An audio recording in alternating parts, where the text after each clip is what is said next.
ये तुम बताया था प्रॉब्लम्स।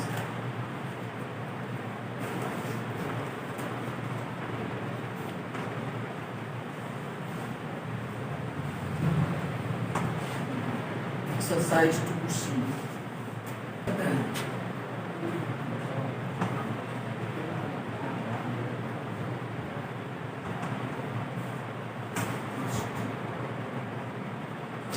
फर्स्ट क्या है? बोलो f from R to R R to R such that fx is equal to 2x.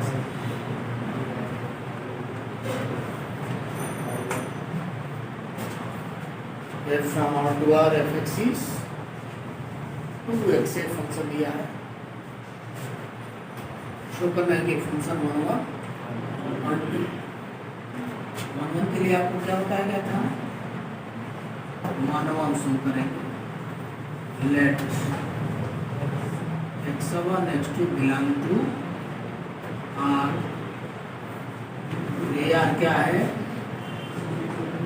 Function का डोमेन। यार क्या है? फंक्शन का डोमेन। एक फंक्शन दिया हुआ है from R to R such that fx is 2x। let x1 x2 belong to R domain. x1 x2 function के डोमेन में दो एलिमेंट्स ले ली R में। R का रेफरेंस यहाँ दिया है डोमेन, क्योंकि हम डोमेन और कोडोमेन हमको दोनों R ही दिया हुआ है, तो हम किस R की बात कर रहे हैं उसका रेफरेंस यहाँ लिख दिए हैं, यानी फंक्शन के डोमेन की बात। फंक्शन के डोमेन में टू डिस्टिंक्ट एलिमेंट्स ले ली x1 x2। then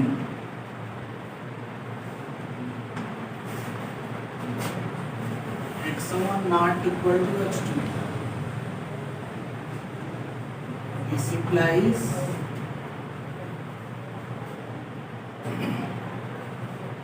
fx1 not equal to fx2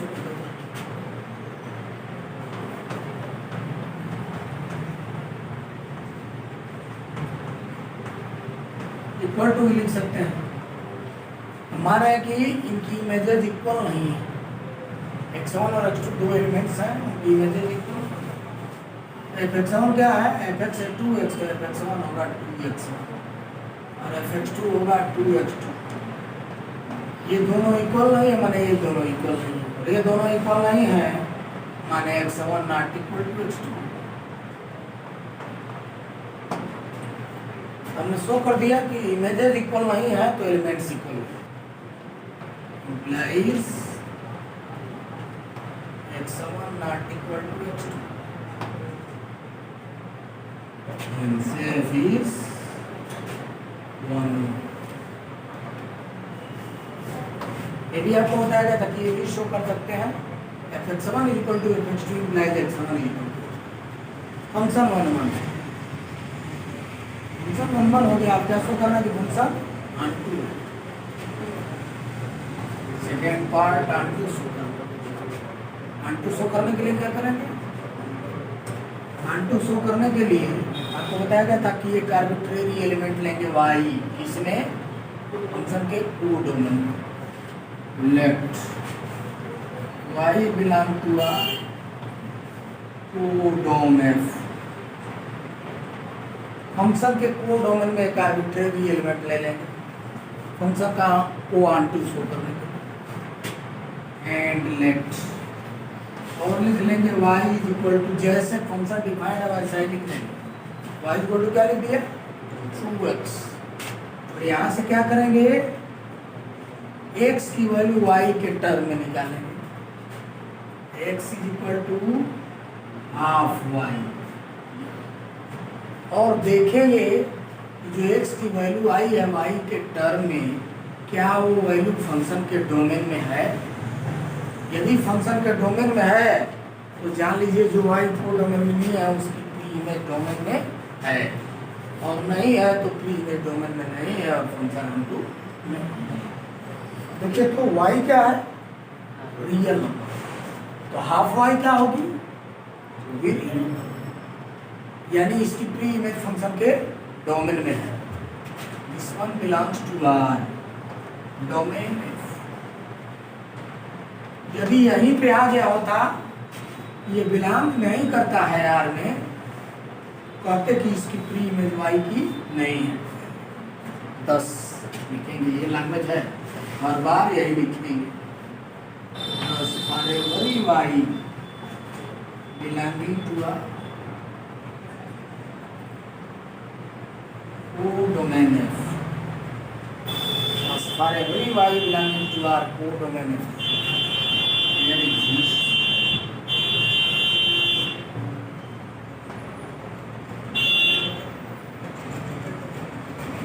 for every y belonging to our codomain F, there exists x equal to half y belonging to our domain F, such that f of x equal to f of x की जगह रख लो half y, और half y क्या हो गया, F x equal to 2x है, यानी जो कुछ यहाँ है उसकी इमेज क्या आ रही है, उसी की दोगुनी है। हाफ y की इमेज क्या आएगी, 2 इंटू हाफ y, और ये क्या आ गया y, यानी एक एलिमेंट देखो, हर एक y के लिए जो फंक्शन के कोडोमेन में है, एक एलिमेंट x मिल गया फंक्शन के डोमेन में, और वो x क्या आया, हाफ y है। ऐसा कि इस x की एक इमेज y है, आ गया ना, है ना, यानी हर एक y की प्री इमेज x है, इस फॉर्म की हाफ y की फॉर्म, माने जो भी रियल नंबर लेंगे उसकी हाफ फंक्शन के डोमेन में होगी जो उसकी प्री इमेज, यानी हर एलिमेंट की प्री इमेज है फंक्शन के डोमेन में, और फंक्शन क्या हो गया,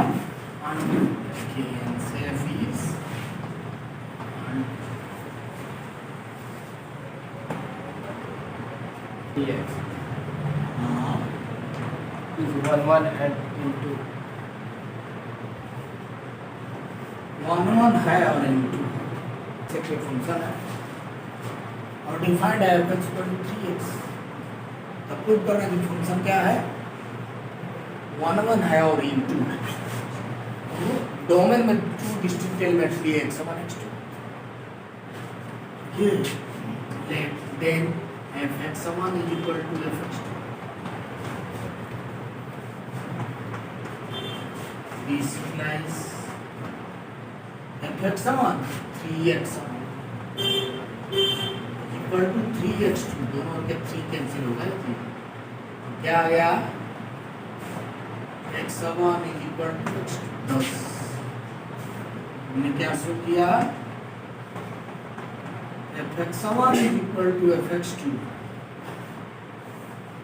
implies x1 is equal to x2, sense वही है, दो एलिमेंट्स x1 और x2 की f इमेजेस सेम तभी हैं जब वो एलिमेंट्स भी सेम, वो अलग अलग एलिमेंट्स नहीं, यानी इमेजेस अलग अलग तब होंगी जब एलिमेंट्स भी अलग अलग, दो एलिमेंट्स की इमेजेस सेम है तो हम शो कर दे कि एलिमेंट्स भी सेम, माने इमेजेस सेम तब हैं जब एलिमेंट्स भी सेम है, यानी इमेजेस अलग अलग तभी होंगी जब एलिमेंट्स अलग, तो फंक्शन क्या हो गया, 1।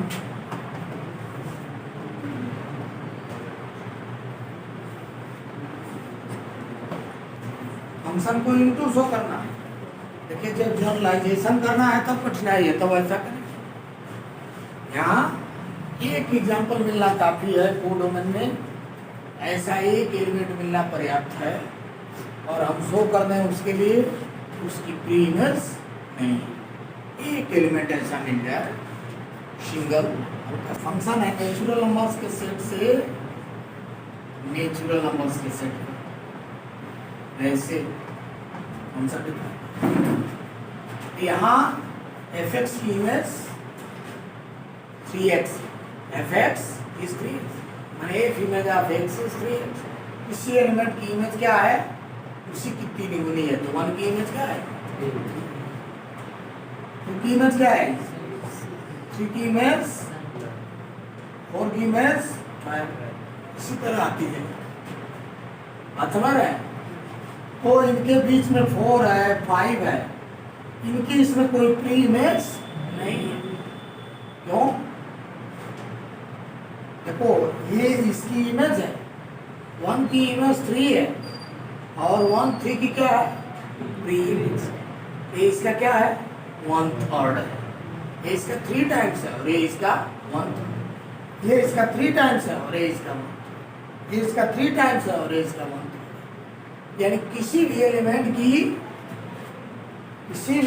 की एक इमेज उसी की 3 गुनी है और उसकी प्री इमेज उसी की 1/3 है। तो हम देख रहे हैं 3 का तो 1/3 1 आ गया, 6 का 1/3 2 आ गया, 9 का 1/3 3 आ गया, 12 का 1/3 4 आ गया। लेकिन अब अभी हम लिखते हैं 2, तो 2 का 1/3 2/3 है। यानी इसमें 2 तो है, यहाँ 2 भी है 1 भी है, इस 2 की इसमें प्री इमेज नहीं, इसकी प्री इमेज नहीं। इसकी प्री इमेज कब होती? जब इसमें 2/3 होता और उसकी एक इमेज निकालते, क्या हो जाता? fx = 3x है, तो इसकी इमेज क्या होगी 2/3 × 3 हो जाएगी और तब इमेज क्या आ जाती 2। यानी यहाँ कोई एलिमेंट होगा और उस एलिमेंट की इमेज 2 आएगी। कब? जब वो एलिमेंट क्या होता 2/3। ठीक है, तो 2 हम देख रहे हैं कि 2 वो डोमेन में है, लेकिन उसकी प्री इमेज क्या होनी चाहिए 2/3 होनी चाहिए, और 2/3 डोमेन में नहीं, नेचुरल नंबर है ही नहीं, इसलिए डोमेन में नहीं। 1 वो डोमेन में है लेकिन उसकी प्री इमेज क्या आनी चाहिए 1/3, लेकिन 1/3 डोमेन में नहीं, यानी उसकी प्री इमेज। ठीक है, scenes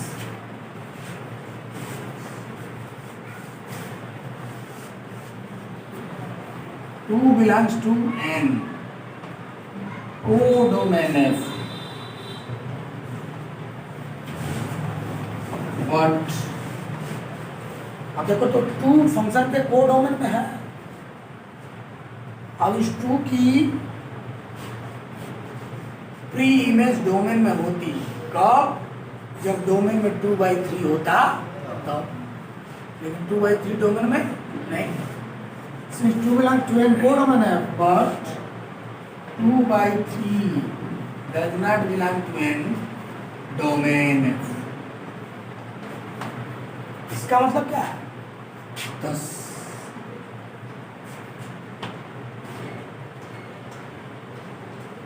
2 belonging to N codomain F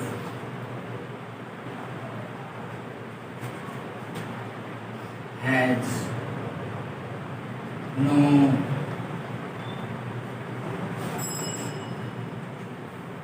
pre-image in N domain। R0 is equal to The set of all non-zero real numbers. set of all non-zero Real numbers.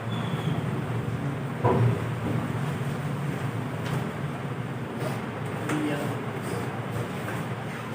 R0 is the set of all non-zero real numbers। सारी real numbers इसमें हैं लेकिन 0 इसमें नहीं, 0 को छोड़कर बाकी सभी रियल नंबर्स इसमें। और तब फंक्शन डिफाइन है कैसे साहब? F from R0 to R0 R0 to R0 such that fx is equal to 1/x. fx is 1/x।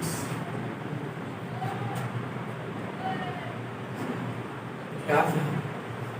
बता रहे हैं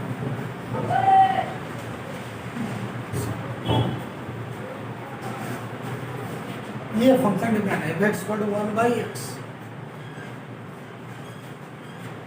तब क्या सो करना कि function 1 on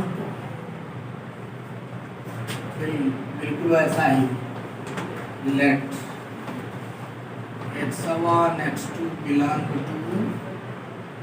R0 domain F। Function के डोमेन में 2 डिस्टिंक्ट एलिमेंट्स ले लिए ऐसा।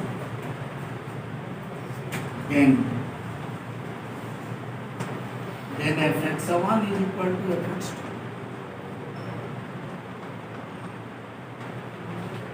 implies देखो तो fx1 by x तो fx1 होगा 1 by x1 1 by x1 is equal to 1 by x2 this implies x1 is equal to दोनों इक्वल हैं इसलिए इनके रेसिप्रोकल इक्वल होंगे ना।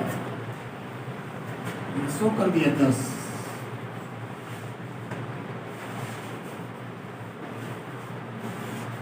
fx1 is equal to fx2 implies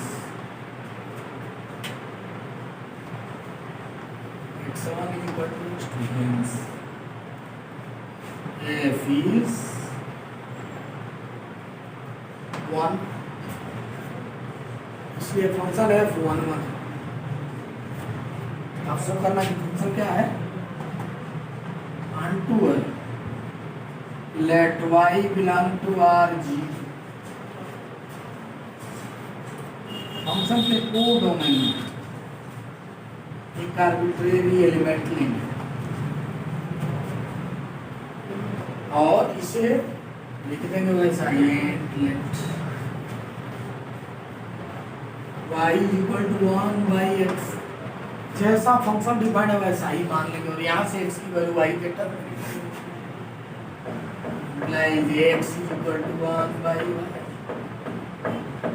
belonging to R0 समझ लो y एक नॉन जीरो रियल नंबर है तो 1 by y भी एक नॉन जीरो इसका रेसिप्रोकल भी एक नॉन जीरो रियल नंबर और ये फंक्शन के डोमेन में है ना। इसमें बिलोंग्स टू डोमेन इसका मतलब क्या हो गया वही लैंग्वेज 10 यहाँ लिख रहे हैं इसके नीचे से लिखेंगे 10 for every y belonging to R0 O domain of F there exist ये सब आ रहा होगा आ रहा है there exists x is equal to 1 by r y belonging to R0 domain of F such that fx is equal to f of x की value रख दो 1 by y और इसकी इमेज क्या आ रही इसकी इमेज इसका रेसिप्रोकल हो जा रही तो इमेज आ गई y आ गया f इक्वल टू y यानी हर y के लिए एक एलिमेंट x मिल गया डोमेन में ऐसा इसकी इमेज है y यानी इस y की फ्री इमेज मिल गई है x डोमेन में hence f is on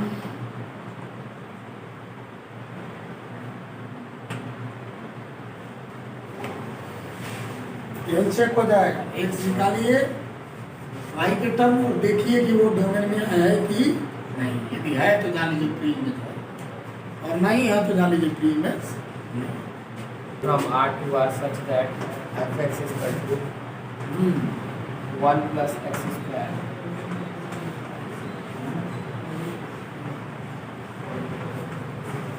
ऐसा दिया सो करना के फंक्शन मिनिमम इनटू मिनिमम जानना है ना ऐसा फंक्शन जिसके अंडर में डोमेन के डिस्टिंक्ट एलिमेंट्स की वो डोमेन में सेम है इमेज नीचे का पढ़िए साहब धीरे नोट कर लीजिए वीडियो पढ़ लीजिए पढ़ रहे हैं नहीं पढ़ रहे क्या बोल रहे हैं अभी इंटीग्रेशन थोड़ा पड़ रहा है अभी इंटीग्रेशन पढ़ेंगे इसका जब तो फंक्शन पढ़ेंगे वो खत्म होने वाला है आज तक ये भी खत्म ही होने वाला है और जब ये खत्म हो जाएगा खत्म हो जाएगा वीडियो रहेगा वीडियो आपका रहेगा वीडियो तो रहेगा इसलिए वीडियो वाले परेशान हैं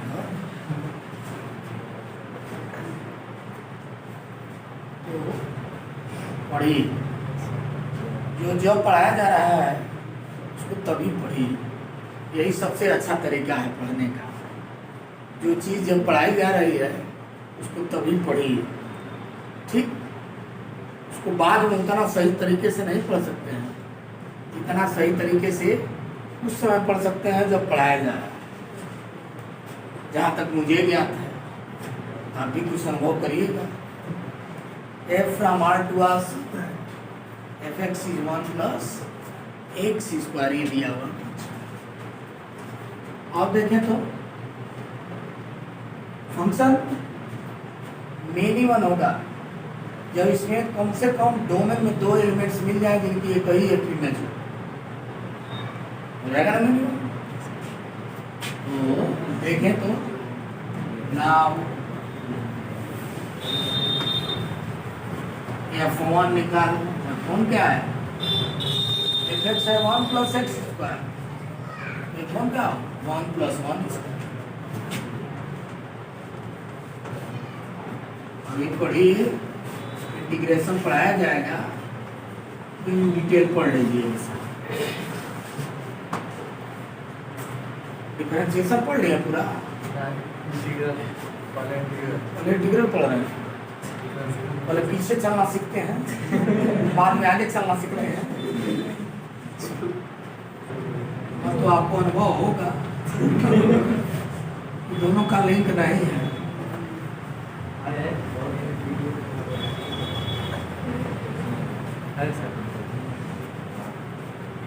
वीडियो तो बने रहा f माइनस 1 जहाँ एक से माइनस 1 रख 1 प्लस माइनस 1 इसका क्या है 1 प्लस 1 इज 2। हम क्या देख रहे हैं, 2 डिस्टिंक्ट रियल नंबर्स ले लिए, 1 और ये 1 और माइनस 1 दोनों रियल नंबर है, माने डोमेन के एलिमेंट्स हैं और उनकी इमेज निकाले एफ इमेज दोनों की सेम आ गई, दोनों की एफ इमेज सेम आ गई, माने 1 भी है और माइनस 1 भी है इसमें, लेकिन इसकी इमेज सेम आ गई, ये कई इमेज आ गई, वो डोमेन में सेम एफ इमेज आ गई दोनों एलिमेंट्स। मेनी वन, मेनी का रिलेशन 1 से, मेनी 1 का रिलेशन 1 से होगा 1, ठीक है। तो मेनी 1 हो गया, तो हम क्या देख रहे हैं, 2 डिस्टिंक्ट एलिमेंट्स 1 और माइनस 1 सेम एफ इमेज 1 रखते हैं 10।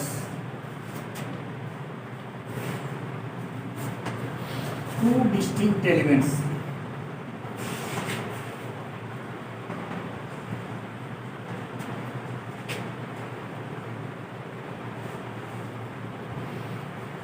two distinct elements, namely 1 and minus 1 in R domain F है।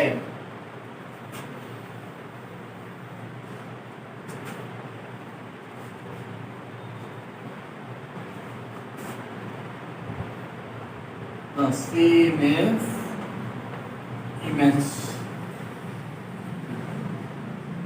1 and 2 ना, 2 in R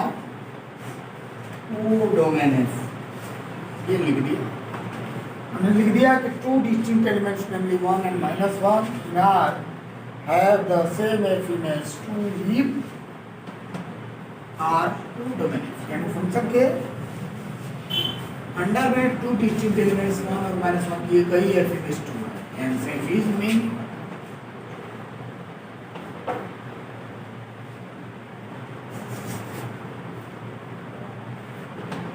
फंक्शन मेनी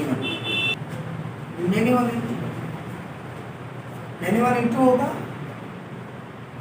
ये इंटू कब होगा, जब एक भी एलिमेंट मिल जाएगा वो डोमेन में जिसकी प्री इमेज नहीं है डोमेन में, तो फंक्शन क्या होगा इंटू होगा। हम देख रहे हैं कोई एलिमेंट लेंगे पॉजिटिव नेगेटिव, उसकी इमेज हमेशा पॉजिटिव ही आएगी, यानी फंक्शन रियल नंबर्स के सेट से रियल नंबर्स के सेट में R से R में, इसमें सारी जो रियल नंबर्स होगी पॉजिटिव और नेगेटिव, लेकिन इसमें कोई एलिमेंट लेंगे उसकी इमेज जब निकालेंगे इसमें तो इमेज कभी निगेटिव नहीं है, हमेशा पॉजिटिव आई। जैसे भी 1 लिए तो इमेज 2 आई, 1 लिए इमेज 1 लिए एलिमेंट तो उसकी इमेज 2 आई, और -1 लिए तो भी उसकी इमेज 2 ही है ना, -1 लिए तो भी 2 है। तो निगेटिव भी रियल नंबर्स लेंगे उनकी भी इमेज पॉजिटिव ही है, ठीक है। इसमें 0 है, 0 f0 निकालते हैं तो क्या आएगा 1 + 0 इज 0 की f इमेज 1 है, लेकिन इसमें भी 0 है और उसकी इसमें कोई प्री इमेज नहीं है। कोई ऐसा एलिमेंट नहीं है, कोई ऐसा एलिमेंट नहीं है x की जगह कोई ऐसी रियल नंबर नहीं है जिसको रख दें और उसकी इमेज 0 आ जाए, यानी 0 किसी एलिमेंट की प्री इमेज नहीं, f इमेज नहीं, यानी 0 की प्री इमेज नहीं है। कोई और निगेटिव रियल नंबर ले लें वो डोमेन में, उसकी भी प्री इमेज नहीं है डोमेन, क्योंकि कोई रियल नंबर लेंगे उसकी इमेज हमेशा पॉजिटिव ही आ जाएगी। इसमें तो निगेटिव रियल नंबर्स में है, माइनस में बहुत सारे नंबर्स होंगे इधर, और ये नंबर्स इसके किसी भी रियल नंबर की एफ इमेज नहीं, माने जितने निगेटिव रियल नंबर्स हैं वो प्री इमेज ही नहीं रखती। देखिए clearly,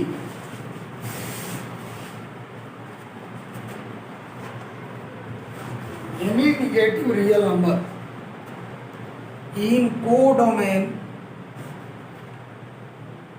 has no its pre-image,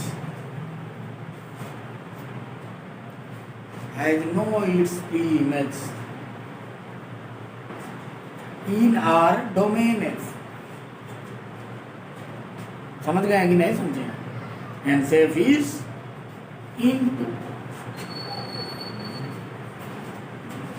F into,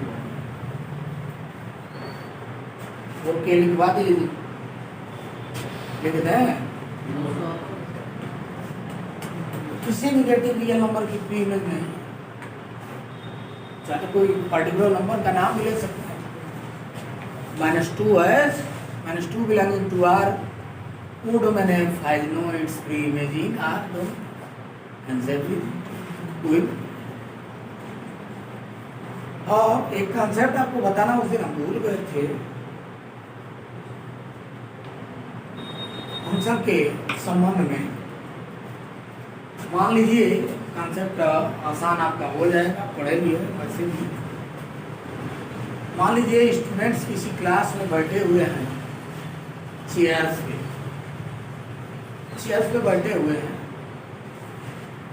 और इस स्थिति में फंक्शन डिफाइन होगा from the set of students to the set of chairs. Function define हो रहा है स्टूडेंट्स के सेट से चेयर्स के सेट। सारे स्टूडेंट्स बैठे हुए हैं चेयर्स पे, फंक्शन डिफाइन हो रहा है स्टूडेंट्स के सेट से चेयर्स के सेट पे। अब वहाँ अलग अलग स्थितियाँ होंगी, सारे स्टूडेंट्स बैठे हो, कोई स्टूडेंट खड़ा नहीं है, सभी स्टूडेंट्स बैठे हैं चेयर्स पे, इसलिए फंक्शन डिफाइन होगा स्टूडेंट्स के सेट से चेयर्स के सेट पे। स्टूडेंट्स का सेट फंक्शन का डोमेन होगा और चेयर्स का सेट फंक्शन का वो डोमेन।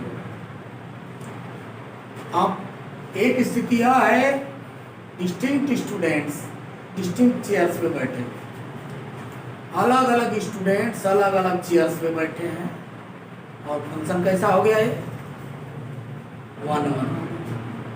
अलग अलग स्टूडेंट्स अलग अलग चेयर्स पे बैठे हैं, फंक्शन 1-1। ऐसा है कि कहीं कहीं एक से अधिक स्टूडेंट्स एक ही चेयर पर बैठे हुए हैं, और तब फंक्शन कैसा हो गया मिनिमम हो गया। एक से अधिक स्टूडेंट्स कहीं कहीं एक ही चेयर पर बैठे हुए हैं, ये केस हो गया मिनिमम फंक्शन। ठीक है, ये कौन सा फंक्शन हो गया ऑन टू, कोई चेयर खाली नहीं, हर चेयर पर कम से कम एक स्टूडेंट है। फंक्शन ऑन टू हो गया। स्टूडेंट चेयर्स पे बैठे हुए हैं और कुछ चेयर्स कमरे में ऐसी हैं जो खाली हैं, उसके कोई स्टूडेंट नहीं बैठे। ये कौन सा फंक्शन हो गया? इनटू हो गया। ये इसी तरह की स्थितियां हैं, अलग अलग स्टूडेंट्स अलग अलग चेयर्स पे बैठे हैं और कोई चेयर खाली नहीं। ऐसा फंक्शन हो गया 1 1 ऑन टू हो गया। अलग अलग स्टूडेंट्स अलग अलग चेयर्स पे बैठे हैं और कुछ चेयर्स खाली हैं, 1 1 इनटू हो गया। ठीक है, स्टूडेंट्स चेयर्स पे बैठे हुए हैं ऐसे कि कुछ चेयर्स ऐसी हैं जिन पे एक से अधिक स्टूडेंट्स बैठे हैं, हालांकि कुछ चेयर्स खाली भी। ये मेनी वन इनटू हो गया। स्टूडेंट्स चेयर्स पे बैठे हैं इस तरह की कुछ चेयर्स ऐसी हैं जिन पे एक से अधिक स्टूडेंट्स बैठे हैं और कोई चेयर खाली नहीं, मेनी वन